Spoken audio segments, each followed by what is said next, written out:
जैसलमेर के सीमावर्ती क्षेत्र से एक बड़ा मामला सामने आया है, जहां भारत पाक सीमा सटे रामगढ़ तनोट बाईपास रोड स्थित करीब 250 साल पुरानी और क्षेत्र में चमत्कारी दरगाह के रूप में प्रसिद्ध महमूद शाह पीर जिलानी दरगाह को प्रशासन ने नोटिस जारी किया है।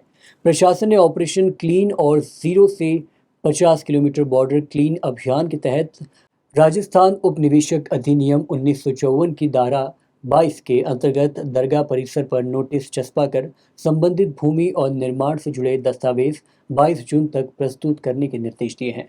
नोटिस में चेतावनी दी गई है कि संतोषजनक जवाब नहीं मिलने पर 23 जून से कार्रवाई की जा सकती है। इस कार्रवाई के बाद स्थानीय ग्रामीणों और दरगाह से जुड़े लोगों में भय का रोष का माहौल है। ग्रामीणों का कहना है कि ये दरगाह करीब 250 साल पुरानी है और वर्षों से हिंदू मुस्लिम एकता, सर्वधर्म सद्भाव और क्षेत्र की साझा सांस्कृतिक विरासत का प्रतीक रही है। यहाँ हर साल 2 बड़े मेलों का आयोजन होता है, जहाँ दूर दूर से श्रद्धालु और जयरीन पहुँचते हैं। लोगों का दावा है कि वर्ष 1980 के आसपास सेना द्वारा सामरिक निर्माण कार्य के दौरान भी इस स्थान को दरगाह और कब्रिस्तान के रूप में चिन्हित किया गया था, जिसके बाद निर्माण कार्य दूसरी जगह किया गया था।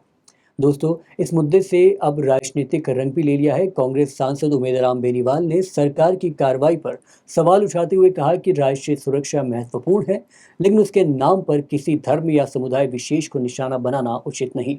उन्होंने आरोप लगाया कि लोगों को पर्याप्त समय और अपनी बात रखने का मौका दिया जा रहा है, जिससे सीमावर्ती इलाकों में असंतोष का माहौल बन रहा है। वहीं पूर्व सांसद हरीश चौधरी ने भी केंद्र सरकार पर निशाना साधते हुए कहा कि धार की पहचान भाईचारे और सामाजिक सौहार्द की रही है, लेकिन अब इस क्षेत्र को राजनीतिक प्रयोगशाला बनाने की कोशिश की जा रही है। उन्होंने ये भी सवाल उठाया कि यदि सीमा क्षेत्र में धार्मिक स्थलों को लेकर कार्रवाई हो रही है, तो फिर तनोट माता मंदिर और अन्य आस्था केंद्रों को लेकर सरकार का क्या रुख है। फिलहाल प्रशासन इस कार्रवाई को राष्ट्रीय सुरक्षा और अतिक्रमण हटाने की प्रक्रिया का हिस्सा बता रहा है, जबकि कांग्रेस इसे सामाजिक सौहार्द और लोगों की भावनाओं से जुड़ा मुद्दा मान रही है। आने वाले दिनों में ये मामला और अधिक राजनीतिक तूल पकड़ सकता है। अब इस पूरे मामले पर सांसद उमेदराम बेनीवाल और पूर्व सांसद हरीश चौधरी ने क्या कुछ कहा, आप खुद सुनिए। केंद्र सरकार ने हर वर्ग को हमको कुचल दिया। इस वर्ष खेती की और किसानों की क्या हालात होंगे, मैं आज कह रहा हूं, और जब ये पूरा सीजन निकल जाए उस दिन के बाद इस मेरी आज की बात को आप जरूर याद रखें। आज तक इतना खराब स्थिति खेती की नहीं हुई, वो इस वर्ष होगी। गृहिणियों की रसोई के अंदर डाका डाला गया, विद्यार्थी के भविष्य को अंधकार में किया गया, छोटे व्यापारी, तमाम व्यापारियों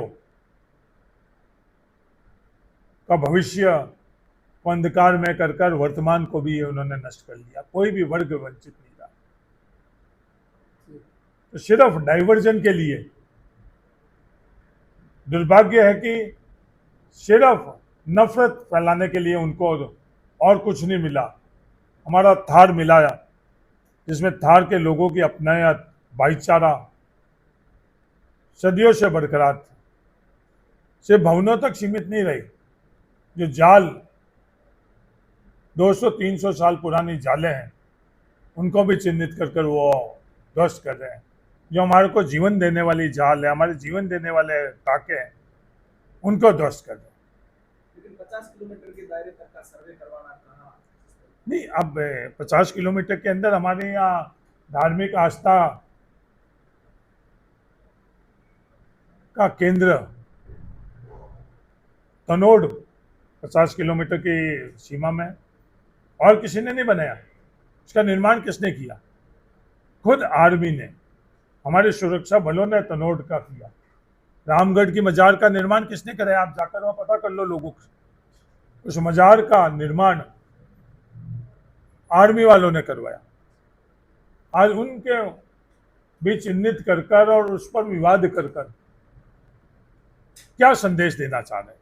मोहम्मद शाह पीर जिलानी की दरगाह है, पुरानी कई सालों से। वहाँ हमारी कब्रिस्तानें भी है। साल में 2 बार उर्स होते हैं, कई जिलों के आदमी यहाँ आते हैं, 10, 15, 20 हज़ार आदमी इकट्ठे होते हैं, यहाँ मेला मनाते हैं। यहाँ कई सालों से पुरानी दरगाह कब्रिस्तान है हमारी, कई पीढ़ियों से है यहाँ।